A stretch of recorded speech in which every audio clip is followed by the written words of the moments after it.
নমস্কার বন্ধুরা, ভক্তিমূলক কথা চ্যানেলে জানাই আপনাদের সকলকে স্বাগত। বন্ধুরা, আশা করছি ঈশ্বরের আশীর্বাদে আপনারা প্রত্যেকেই ভালো আছেন এবং সুস্থই আছেন। আজকের ভিডিওর আলোচ্য বিষয়গুলি হচ্ছে 2025-এর গুরু পূর্ণিমা কবে অনুষ্ঠিত হতে চলেছে। পঞ্জিকা মতে 2025-এর গুরু পূর্ণিমার পূর্ণিমা তিথি কখন শুরু হচ্ছে এবং কখন শেষ হচ্ছে। গুরু পূর্ণিমার মতো পবিত্র দিনে অনেকেরই বাড়িতেই সত্যনারায়ণ পুজো হয়ে থাকে। তাই পঞ্জিকা মতে সত্যনারায়ণের পুজোর সঠিক সময়সূচি। এছাড়াও জানব গুরু পূর্ণিমার দিন পঞ্জিকা মতে গঙ্গা স্নানের সঠিক সময়সূচি। এছাড়াও 2025 গুরু পূর্ণিমার দিন গুরুকে প্রণাম করার সবথেকে শুভ সময় কখন। এরই সঙ্গে জানব গুরু পূর্ণিমার দিন গুরু পুজো করার সহজ সরল বিধি এবং গুরু প্রণাম মন্ত্র। এই সমস্ত কিছুই আলোচনা করব আজকের এই ভিডিওতে। তাই যারা নতুন তারা অবশ্যই চ্যানেলটিকে সাবস্ক্রাইব করতে ভুলবেন না, আর পাশে থাকা বেল আইকনটি অবশ্যই প্রেস করবেন, যার জন্য আমার চ্যানেলের যখন নতুন ভিডিও আসবে আপনাদের কাছে তার নোটিফিকেশান যাবে সবার প্রথমে। এবং অবশ্যই ভিডিওটি ভালো লাগলে লাইক করবেন, আর যে কোনো কিছু তথ্য জানতে চাইলে কমেন্ট বক্স আছে, কমেন্ট করবেন, আমি যথাসাধ্য উত্তর দেওয়ার চেষ্টা করব।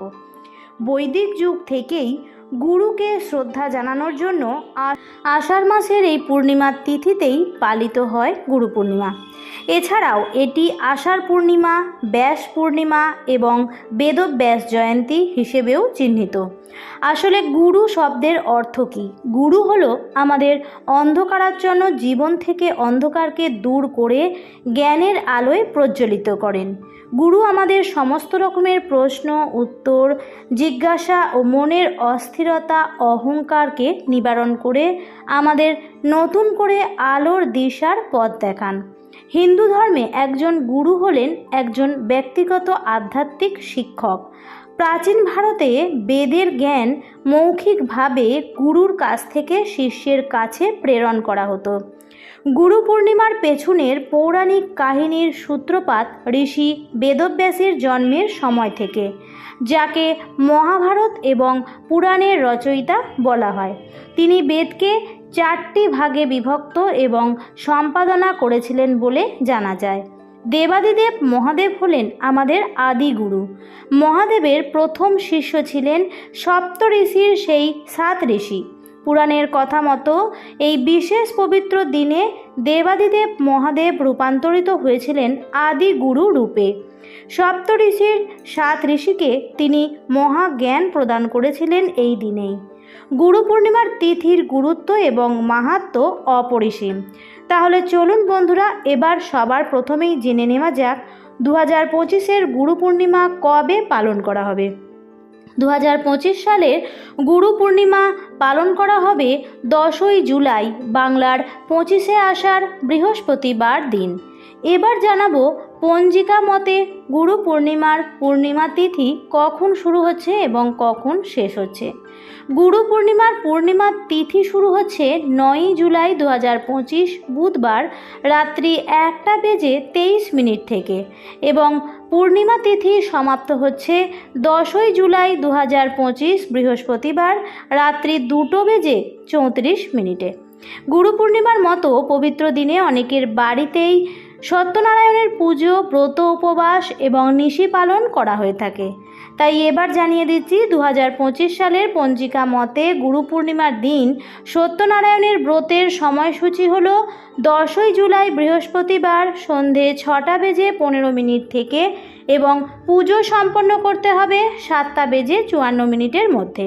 এই দিনেই নিশি পালন, ব্রত, উপবাস সমস্ত কিছুই সম্পন্ন করতে হবে। গুরু পূর্ণিমার দিন গঙ্গা স্নান অত্যন্ত শুভ। তাই যারা গঙ্গাতে গিয়ে স্নান করতে পারবেন না তারা অবশ্যই স্নানের জলে গঙ্গার জল এবং সামান্য পরিমাণ কালো তিল মিশিয়ে স্নান করবেন। তবে গঙ্গা স্নানের শুভ সময় হচ্ছে 10ই জুলাই বৃহস্পতিবার সকাল 5:24 থেকে সকাল 11:20 মধ্যে গঙ্গা স্নানের শুভ সময় সম্পন্ন হবে। এবার আপনাদের জানিয়ে দেব গুরু পূর্ণিমার দিন গুরুকে শ্রদ্ধা জ্ঞাপন করার জন্য যে গুরু পূজা করা হয় সেই গুরু পুজোর সহজ সরল ঘরোয়া পদ্ধতি। এই দিন খুব সকাল সকাল ঘুম থেকে উঠে যাবেন।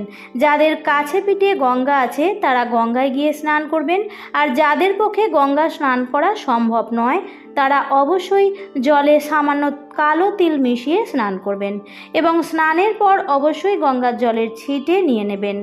স্নান করার পর সবার প্রথমেই সূর্য দেবতাকে প্রণাম করবেন, সূর্য দেবতাকে জল অর্পণ করবেন এবং এরপর বাড়ির ইষ্ট দেবতাকে প্রণাম করবেন এবং তার কাছে পূজা অর্পণ করবেন।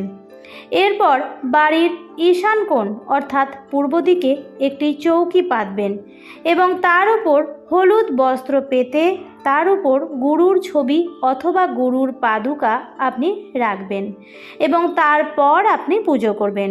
পুজো করার সময় অবশ্যই হলুদ রঙের ফুল অর্পণ করবেন।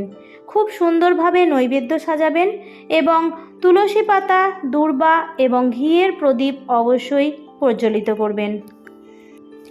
এরপর পুজো সম্পন্ন হওয়ার পর অবশ্যই আরতি প্রদান করবেন। আরতি করার পরেই পুজো সম্পন্ন করবেন প্রণাম মন্ত্র দিয়ে। গুরুর উদ্দেশ্যে আপনি প্রণাম মন্ত্রটি অবশ্যই পাঠ করবেন। এর মধ্যে দিয়েই কিন্তু আপনার পূজা সম্পন্ন হবে। এবার জেনে নেব গুরুর সেই প্রণাম মন্ত্রটি কী।